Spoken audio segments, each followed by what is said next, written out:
Last year, I quit my corporate finance job, and not just to go to another company, but to quit the industry entirely. It's something that I'd wanted to do for years, but I could never quite do it. I was always part of that 80% of people that were unhappy with their job, or the 40% of people that say they're going to leave but never actually do. I was really miserable, so miserable in fact I don't actually have any photos from this time period. The only memento I keep is my name badge, so it reminds me of where I've come from. So this is a video for anyone else that's dreaming of a better life but is still struggling to take that leap, because I know it is difficult, but these are the 5 actions that made it easier to make the best decision of my life.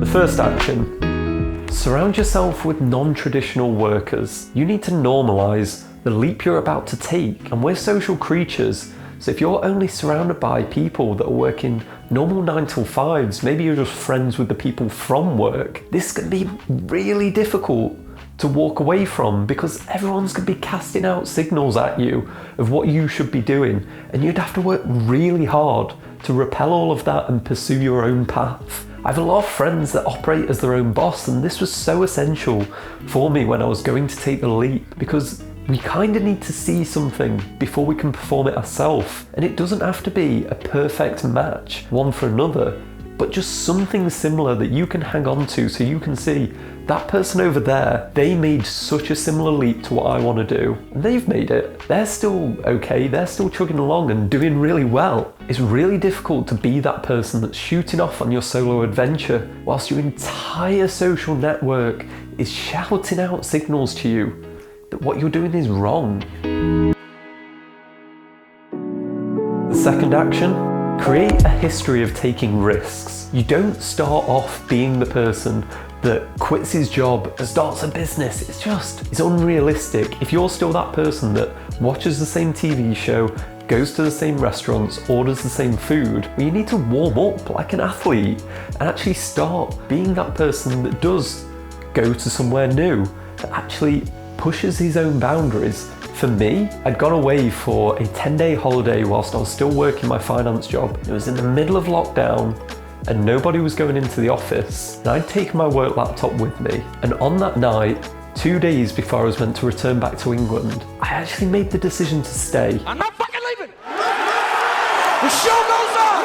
I made the decision to stay in Bulgaria, get an apartment, and actually live from there. And that was such a bold move for someone that is like me, who doesn't really break the mold. And I actually worked from Bulgaria for another 3 months, and it was one of the most life-changing experiences for me, because it allowed me once again to push that comfort zone and be someone who is comfortable breaking the mold. And I think because I had the courage to do that, it really helped me when it came to finally submitting my resignation and leaving that job. The third action, and I call this panic management, and this is a collection of all little actions grouped together that will create a cushion for you. Because I'm a bit of a rebel, but I'm not a madman.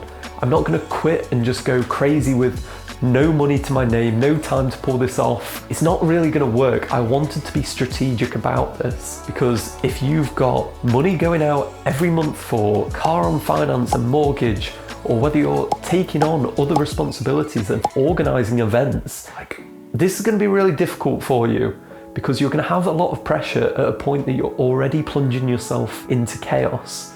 So what I did was I genuinely cut back on how much I was spending, because I knew I needed that savings buffer.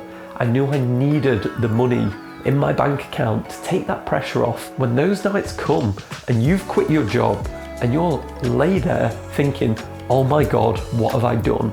Because the only thing worse than that is if you've suddenly got bills to pay and then the pressure starts to mount. And this is how people buckle, and this is how they don't manage to do it properly. And I knew that going in. So one of the actions I made to ensure that I could actually do this decision was limit those responsibilities, the outgoings coming out of my account, the group holidays with friends. You just can't say yes to them. You just need to strip yourself right back. Everything in your life becomes simple, because you're about to have a whole lot of chaos, and you need to offset that by creating the most simplified life that you can have. The next action, create a greater fear of inaction. You need to sit down and be absolutely terrified of what your future looks like if you don't do anything, because we're really bad at weighing up the non-action route, and it's the region beta paradox. And I got introduced to this concept by Chris Williamson on Joe Rogan. So I learned about this idea called the region beta paradox, right? So the region beta paradox, imagine that if you were to go a mile or less, you would walk it. And if you were to go more than a mile, you would drive it. Paradoxically, you would go 2 miles quicker than you would go 1 mile. So that means that sometimes worse situations can be better than better situations. And this is an issue when if you only decide to act after you cross a certain threshold of badness or whatever, you can end up being stuck in region beta. So for instance, the friend that should leave his job really, really needs to leave his job, but it's just about passable. His boss isn't that much of a dick. Maybe the benefits are okay or whatever. Mm-hmm. Or the person that's in a relationship with someone that they really don't want to stay with, and it's not that brilliant, but it's not that bad. They don't abuse them. Everything's okay. The person that stays in an apartment that's got some mold on the ceiling, but it's not too much mold and whatever. All of these people would be better off if their situations were worse, because it would galvanize them into actually doing something. You understand what I mean? Yeah, I do. You can get stuck in this chasm of comfortable complacency that sits somewhere in the middle. If things are good, great, no problem. If things are bad, great, activation energy to go and make them good. If things are just about passable, you end up being comfortably numb. Ooh, yeah. Yeah, that's not good. As he says, you are in such a weaker position if you only allow yourself to mildly feel discomfort and disinterest in your job. If you hide the fact that you're actually miserable, It's fucking mold, you asshole! this will make it so much more difficult to actually leave. And you need to focus on that inaction element of what would truly happen if 3 years down the line, 5 years down the line, you're still doing the same thing. How would that feel?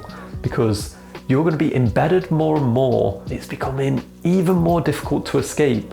So you need to feel that misery of the inaction and bring it into the present, because it's your fuel for escape. For me, I was watching my boss slowly start to break down and be completely unhealthy. He actually had to go to hospital because the stress had started to take a toll on his optical nerve, and he was starting to go blind in one eye. He was not an old guy. He was like 38. And I was watching this, and it was just this vision into my future. And I saw it, and it terrified me. And it terrified me into a form of action. And this inaction, it had to go. So find a way to break free from that inaction and the miserable outcome that it will have. Final action, set a deadline, because otherwise this will go on forever. And it doesn't have to be next week, it can be quite a bit away. For me, I actually set a deadline of a year. I gave myself 1 year from starting my last job to be happy in that role. It just didn't happen for me. I was there counting down the days because about 2 weeks before, whilst lay on a sofa on my birthday, I fully broke and I realised that I couldn't do this anymore. And I made a promise to myself to quit, and I knew I had that deadline coming up, and it put that pressure on me to make that decision, that you don't just imagine that you've got infinite time. You need to put in a date in the diary and set what is your minimum requirement for happiness at that point. What do you need to have happening by then? And make it clean and make it binary. There's no escaping at that point. You know your answer, and if you're buckling at that point, reflect back to the person that set that goal and what they wanted to have. Don't disappoint yourself. Don't just keep letting this roll over year after year till you get in a position that you can't leave. You're here forever. Have a deadline set and make sure you hit it.